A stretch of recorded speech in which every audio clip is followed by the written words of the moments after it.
Bizarrekult has been purely fantastic. I think it's a fantastic ideal, I think I can say ideal combination of bands on one label and also on one tour.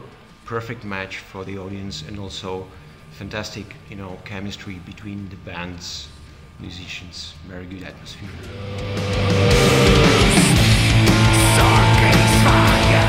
So you see, I think that Bizarrekult is a little bit special project where I often touch topics that are neglected by other bands. So it's sometimes you can feel it's not really political, but it's society-oriented topics.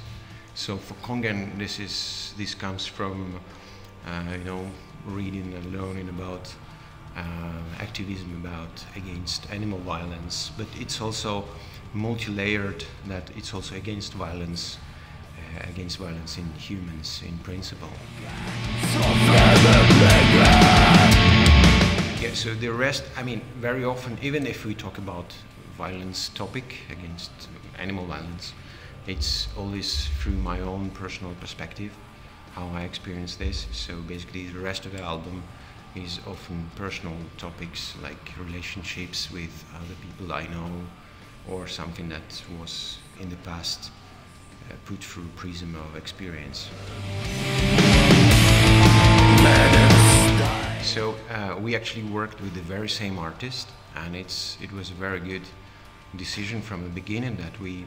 So initially, when the album with the Moose came out last year, many people really praised the artwork that is so symbolic, and the idea behind that artwork that we have this large animal which is very individualist style, and this is the animal that carries the burden. So these are the mountains, and this animal is alone in a lonely landscape. But then here with the new album we decided to change the scale from macro scale, focusing on a single individual, to micro scale, talking about, okay, well, but actually these individuals with their huge experience, problems, burden, and so on, they are more or less the same. We all are equal. So we are going to release new 3 singles. One of them is called Do You Love It Mine?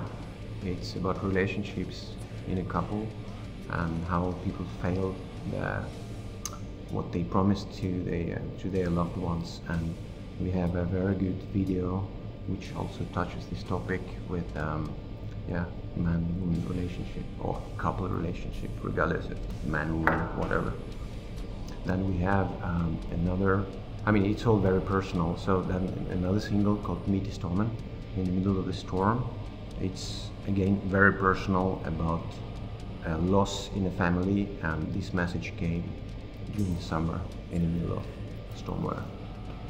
And then we have finally the 3rd single called Den Tapte Krigen, which is the same name as the album, so it translates Lost War.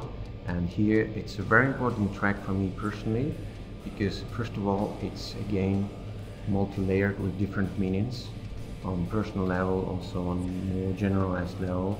So it's about a war that every person has, it's a struggle every person has against his or hers or theirs identity, society, family, because we do this all the time.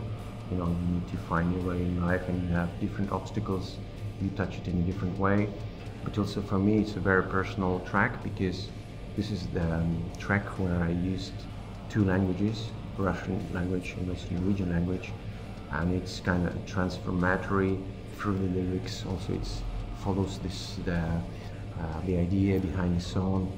And it's actually based partially on one book from one author, where it tells about an insect living in a group of insects and deciding, well, fuck it, I want to go to, I don't like this, I want to go elsewhere, and this insect goes elsewhere, and then everything sounds different here, everything's so fantastic, and then after some time this insect realizes that actually it's just the same, it just looks cosmetically different.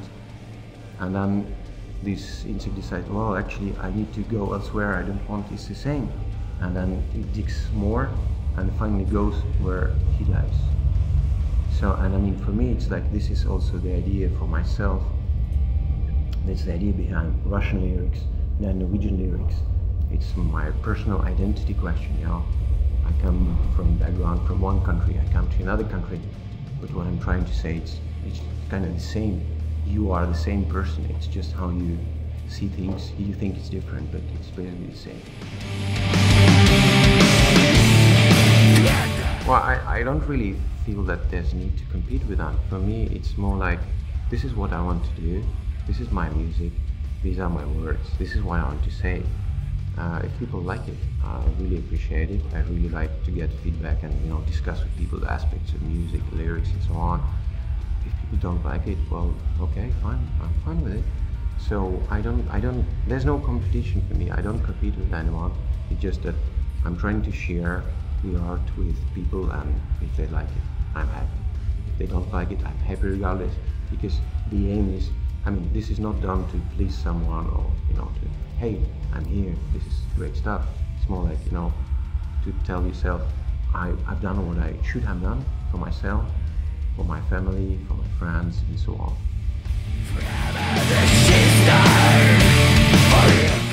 So for 2022, we have this fantastic tour now. Then we release those singles with fantastic videos.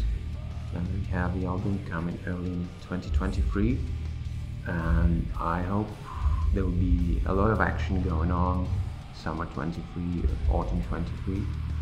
And then there's a really important aspect is that I'm already working on the third album. Have really great music coming